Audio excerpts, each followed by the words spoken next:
So I quickly want to apologize to @Robin_is.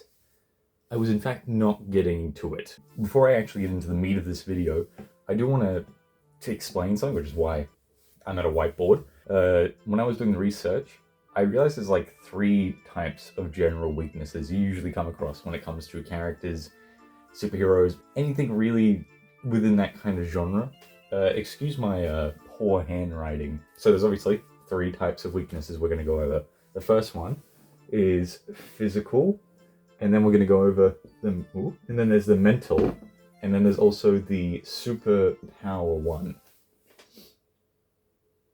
I think I need to change that. Right, so there's physical, mental, and ability weaknesses, a PMA typing system, right? So obviously we're going to start off with physical weaknesses. Physical weaknesses, they're pretty much on the nose, kind of in the name, but just for reference, we'll use Superman. Let's say Superman here is enjoying a nice pasta spaghetti bolognese, right? Now, one thing he's not aware of is that someone has sprinkled kryptonite salt into it. Which makes the point of it being a physical weakness. You know, it affects them physically as a character. Now, for mental weaknesses, again, it's in on the nose. I think all of these have on the nose names, but a mental weakness could be anything from like character traumas to like risks of relationships, anything that'll make them sloppy or freeze up usually. And sometimes addiction's a part of that too. For instance, I have a major addiction to Pepsi. You know what? I gotta have one more. Just one more. One more. Just one more. Yeah, one more Pepsi. I'm worried for myself. And what was originally superpower weaknesses, which I've realized should be renamed to ability weaknesses, because it's not just superpowers, but ability weaknesses are something that's a little harder to explain with a skit or a gag. So an ability weakness would be a situation where the character themselves aren't physically weak to it, and they're not mentally weak to it, but it does affect what their ability can do. They themselves as a person are still perfectly fine, but their ability gets affected. We'll use Magneto as a reference.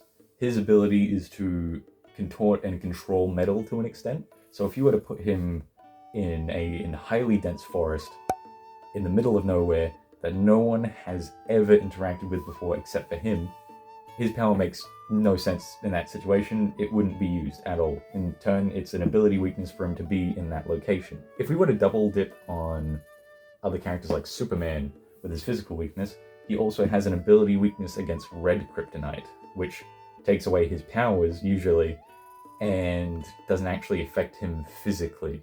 In turn, making it an ability weakness, because again, it's not a physical weakness, it's not a mental weakness, it only just affects how their powers work.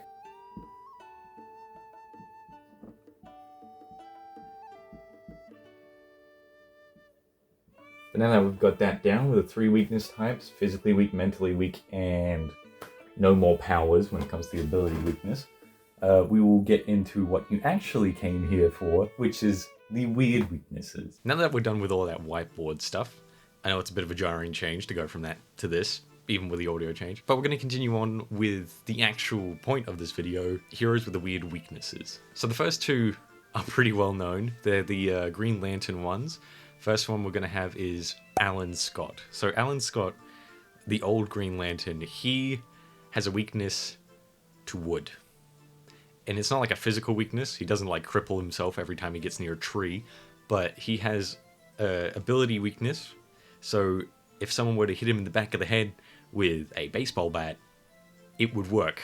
Even if he has a giant shield behind his head, it would still hit him. And the reason for that is because his power comes from this thing called the Star Heart, and the power that the Star Heart gives his ring, it's called the Green Flame. It's essentially like a natural energy, and the ring in itself is like a prototype for a Green Lantern ring. So it's different, but it's the same. It's a bit iffy, it's a bit weird, but the thing is that since it's powered by a natural green energy, that means that anything else that has natural energies can just slice right through it.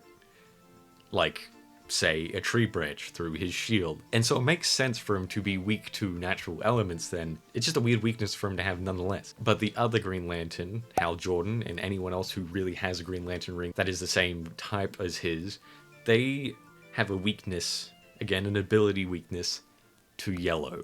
Just the color yellow. Or at least they used to have. They've written it differently now, but the way it was written beforehand is that if your Green Lantern character has some kind of mental thing going on, like they have a massive amount of fear that they can't control, then that makes them weak to the color yellow, because yellow is representative of fear.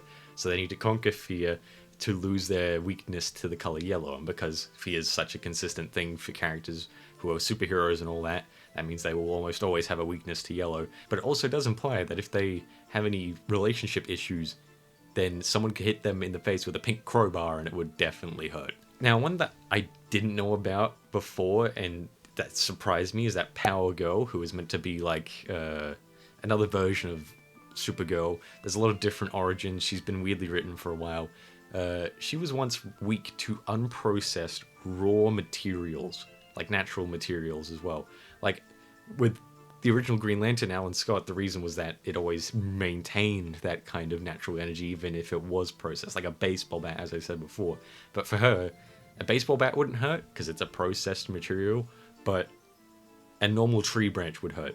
For instance, there's a comic panel of her getting hit with the tree branch. Someone notices that, oh, it's effective, and turns it into a spear, and it works really well. And I would love to explain why she has this weakness if I could find anything on it. The way that she was written at the time was really weird. Like, they didn't explain why she had the weakness. She just had the weakness. So I have no clue why she used to be weak to tree branches. But of course nowadays she's pretty much just a Kryptonian with the, usual weaknesses. The next one we're going to talk about is Aquaman. In all honesty, not a lot of people like Aquaman. Some people like Aquaman. I'm not going to judge you if you like Aquaman. I don't like Aquaman. So I find it funny that his weakness is dehydration. That's the only thing I could find listed on his character page for weaknesses, is just dehydration. And you'd think like, oh, maybe he just needs to like touch water every now and again. It's not like too bad of weakness. If he doesn't touch water every hour, he will, YouTube won't let me say the word, but you get the gist. It makes sense though, because in most depictions of him, half of his genetics are Atlantean, so his weakness to water would make sense. But it then does bring up the question, does that mean that any other Atlantean, like just a normal Atlantean, like just a dude who would walk the streets of Atlantis, if he were to go up onto the mainland, I feel like he could probably only last 10 minutes, maybe 5 minutes up there before he just carks. And this one I love because I had no clue about it until recently. I learned that Spider-Man is physically weak to ethyl chloride. And I'm using the fancy name there because it's bug spray. He's weak to bug spray. And it's not even a joke. I know realistically every human being is weak to bug spray. If you were going to spray someone with bug spray in general, they're probably going to keel over. But it's weird for Spider-Man because canonically his immune system can fight off vampiric diseases and stuff like that. So for him to be able to not fight off bug spray, of course it does make sense because he was bitten by a radioactive spider, and he would probably still get the spider's weaknesses along with their strength. It's just funny to me that Green Goblin hasn't run up on this dude with a can of bug spray. And lastly, we're going to do a mental weakness. Technically every character so far has had a mental weakness, but most of the time mental weaknesses aren't weird. But this character, Domino, who has got the ability to kind of shift luck in her favor most of the time, she has something called electrodrophobia. I can't say that word. I wrote it down in the script and I still can't say it. And it's essentially a crippling fear of chickens. I could explain it to you. I'm interested in explaining it to you. I haven't even looked up why she's afraid of chickens. But weirdly enough, I feel like if I don't know the answer to her fear of chickens, it's just better that way. And those are just some of the weirdest weaknesses that I found. But I'd love for you to drop some weird weaknesses that you've heard of or seen or read of in comic books or TV shows that I might have missed. And it can be anything, obviously, outside of DC or Marvel. I only picked those because they're things that I have in-depth knowledge of and would like to increase my knowledge of. But you guys can drop whatever you know in the comment section. Also, I promised that the next video wasn't going to take 2 years for me to make. I'll admit, my bad.